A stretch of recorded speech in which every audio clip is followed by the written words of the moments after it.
ఒకటి తర్వాత ఒకటి అమల్లోకి వస్తున్నాయి.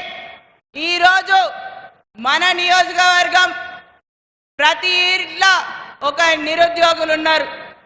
10 సంవత్సరాలు ఒకరింటికి ఒక ఉద్యోగం ఇస్తామన్నారు, ఇంకొకరు 2 కోట్ల ఉద్యోగాలు ఇస్తామన్నారు.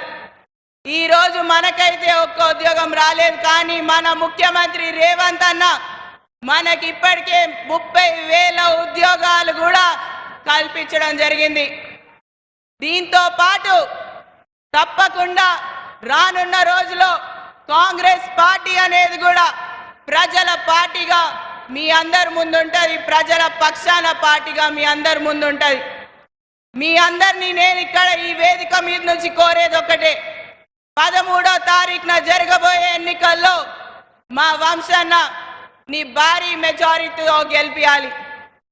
మన వంశన్నని గెలిపించుకోవడం మనకు చాలా ముఖ్యం.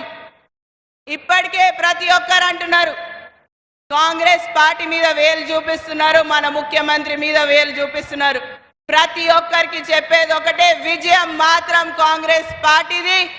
10 సంవత్సరాల నుంచి ఒక లెక్క ఉండుంటే ఇప్పటి నుంచి మొదలయ్యేది ఇంకో లెక్క అనేది కూడా మీ అందరికీ కూడా తెలియజేస్తూ, రానున్న ఎన్నికల్లో మీరందరూ కూడా హస్తం గుర్తుకు ఓటేసి భారీ మెజారిటీతో వంశన్నని గెలిపించాలనేది కోరుకుంటూ ఈ అవకాశం ఇచ్చిన పెద్దలందరికీ కూడా ధన్యవాదాలు తెలుపుకుంటూ సెలవు తీసుకుంటున్నా. జై కాంగ్రెస్, జై కాంగ్రెస్.